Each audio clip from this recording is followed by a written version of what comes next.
Welcome back to jusbtv, guys. As I promised, I'm here to do my very first story time about how I started sewing. I had previously did a video on my first job, so that was like my first big thing sewing, but I'm gonna take it back, okay, to where I was a little girl, okay? And I'm gonna bring you into my world as little Brittany, you know, what I was into, what I wanted to do, all that stuff. So you're gonna get more details on that when I get to the video. But before we do that, you know what to do.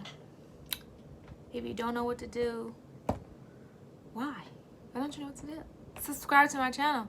Yeah.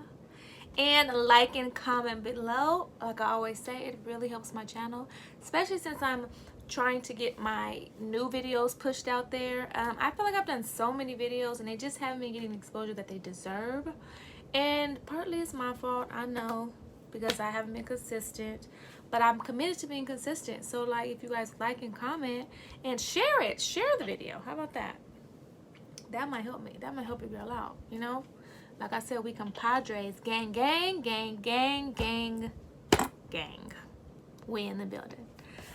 So, thank you guys for coming. If you're new here, hey, I'm Brittany, BL, you know, whatever they call me, jusbtv. And let's get into this video.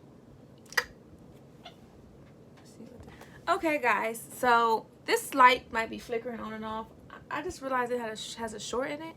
I paid enough money for it. I don't know what, you know. Anyways, you might see it flickering. Just ignore it, okay?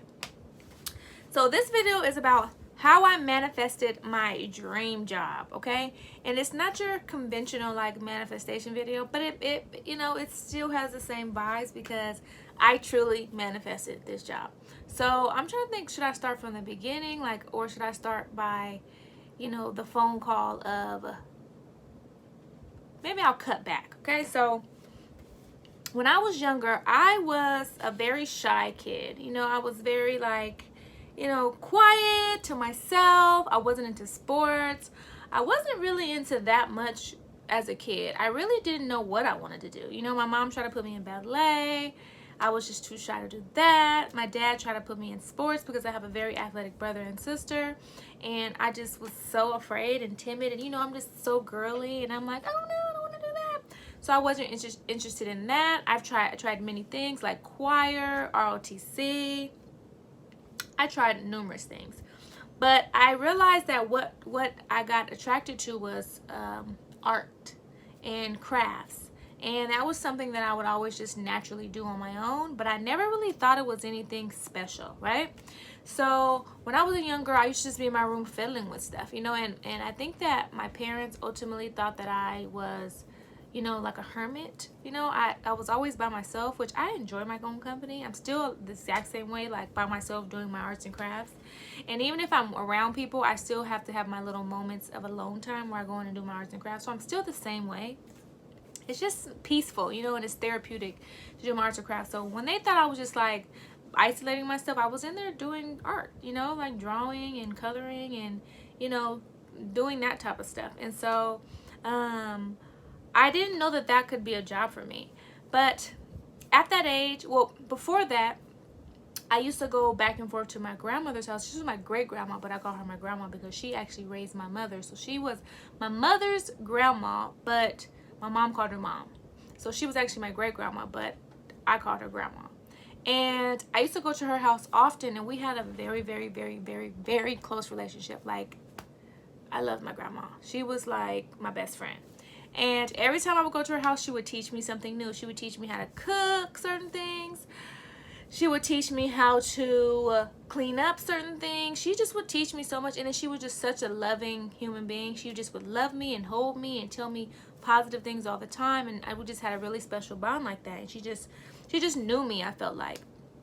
And she knew that I had like this very soft, sweet nature. And she just knew how to approach me and love me. So I used to go to her house and she used to teach me all type of things. And I remember one day she was like, I want to teach you how to sew. And I'm like, okay. And this time I was 13 years old. And when she taught me how to sew, we went into her bedroom and we went and got a pillowcase. And back in the day, the pillowcase was old, okay? It was like a flowery, was it flowery or brown? It was flowery. I remade it into a brown one because the flowery one was kind of like old-fashioned. But I went and got a pillowcase, and she taught me how to use the sewing machine, and she had a throwback sewing machine, okay? Throwback. She showed me how to sew the pillowcase and put like a drawstring in it, and I had like a little bag, and I was so excited and proud of myself. And that's how my rework journey became, where I started making other things into other things, because that was my very first time sewing, was making a pillowcase into a purse. So that's what I knew sewing was. You know, I didn't have like a from scratch mindset. I had from a reworking mindset. And I started doing that, and I just got absorbed into just turning things into other things. And I had a very thrifty father who like loved going to the thrift stores and finding things. And that's where I get my thrift store nature from, where I can go. I love thrifting, and I used to go to the thrift store with him and get stuff and then go in my room and like fix it up and rework it. And that's how I ultimately learned how to sew and create things. And my mind just started working in that way.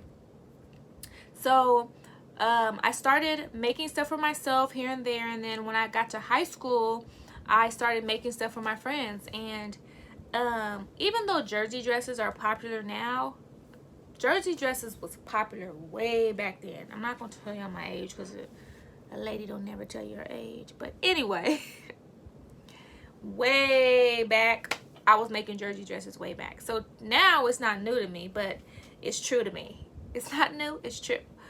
I'm like, oh, they like jersey dresses? I've been doing jersey dresses, so it was nothing to me. But you know how they say old fashioned always comes back, and that is very true. So all the old stuff that I used to make is coming back, and to me it's second nature, because I was doing it back then. So I was doing stuff for my friends, making jersey dresses.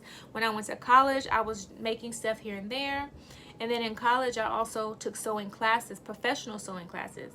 And that's where they taught me, like, sorry guys, the siren.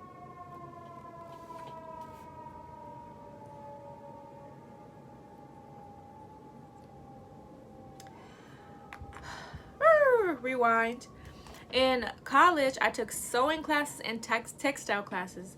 That's how I learned the professional way how to sew and the professional terms, because I used to use old-fashioned terms, which I still use the old-fashioned terms because that's just how I learned. But I did learn the professional words to use.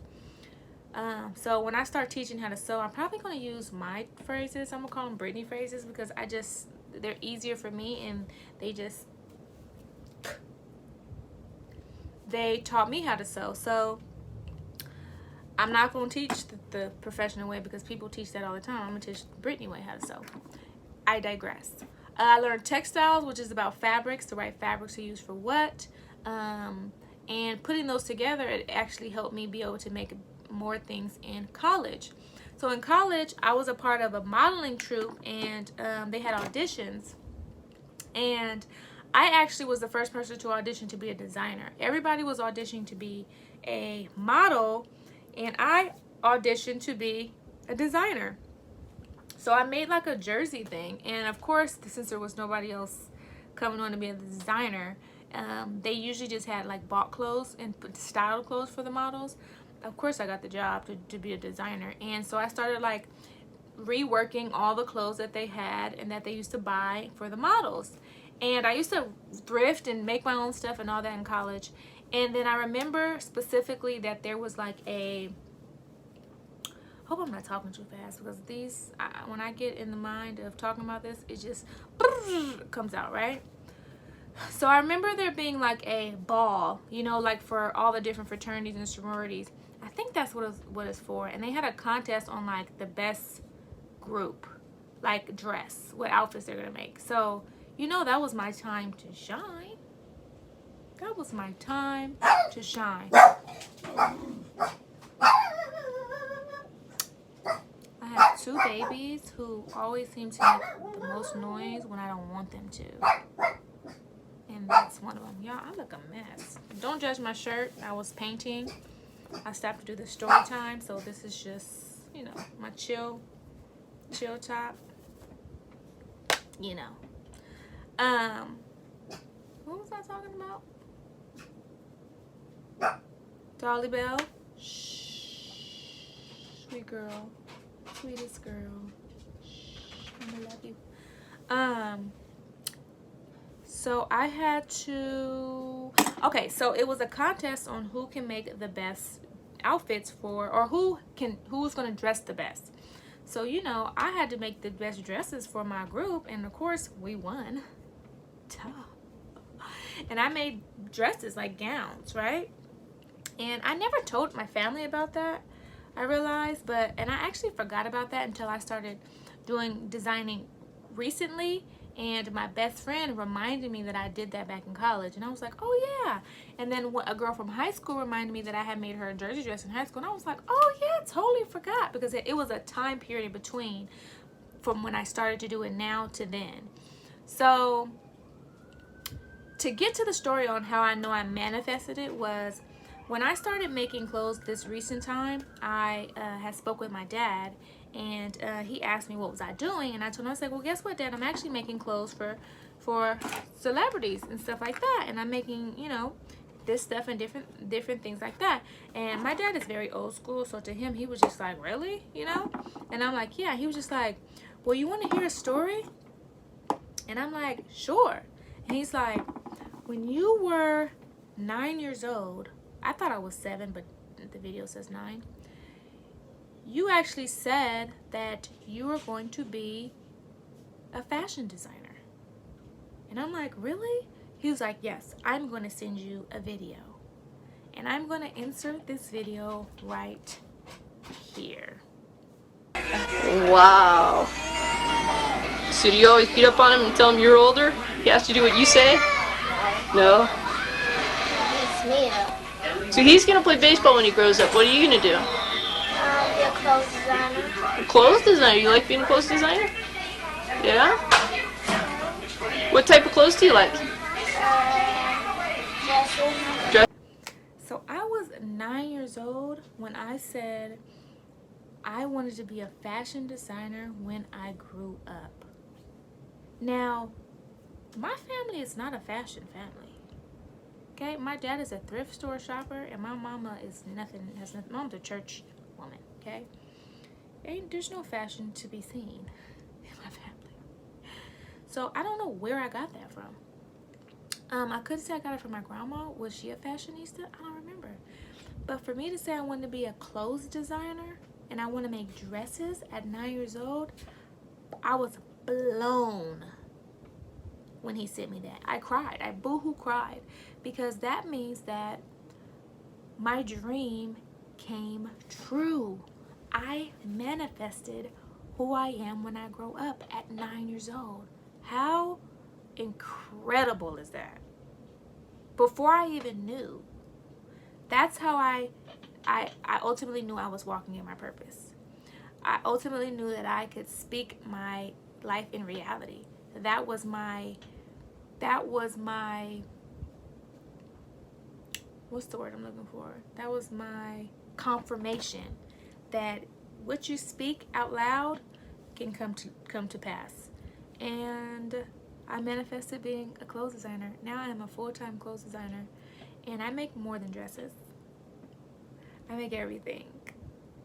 But at 9 years old, I knew that's what I wanted to be when I grew up, and I'm exactly who I want to be when I grow up, you guys.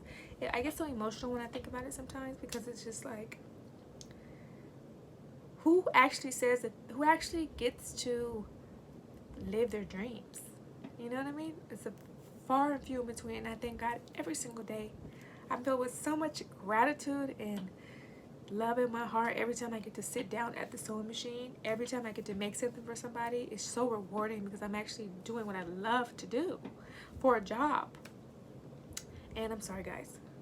I'm a big crybaby. I am. So I just want to tell you guys before I end the video, because that's it, that's my story of how I manifested my dream job. Follow your dreams. Do not give up on your dreams. Do not give up on your dreams. If it's something that you want, just put your energy into it. Write it down on paper. Speak it out loud. Say it to God. Say it to whoever you believe in. That this is what you want to be when you grow. This is what you want for yourself. And just continue to walk in alignment with that. Step in faith, and the doors will open for you. I hope that encourages somebody. If you need to hear that, I'm thankful that I'm able to share my stories with you guys and uplift you and encourage you to be able to follow your dreams, walk in your purpose. Sorry, y'all, my phone died. And once you get to know me, you'll know that my phone is always dying. I tell people my love language is plugging up my charger. Plugging up my phone to the charger. It's my love language. But anyways, I guess that means that the video should be over. Oh, I have so many more stories to tell you, so that just means I have to do another story time. So thank you guys for watching my story time. I hope that you loved it. I really enjoy doing these videos for you guys. And if you have any other things you want to know about me, put it in the comment box so I can answer those questions for you and do more story times for things that you actually want to see. I'm currently doing the things that I want to share, but I would love to do the things that you guys want me to share too. I have tons of stories, like endless stories. Is my phone cricket? It is a little bit. Endless stories, like endless story times that I can do for you guys. So I guess let's wrap it up, Britt. Wrap it up. Thank you guys for watching my video, and I will talk to you later.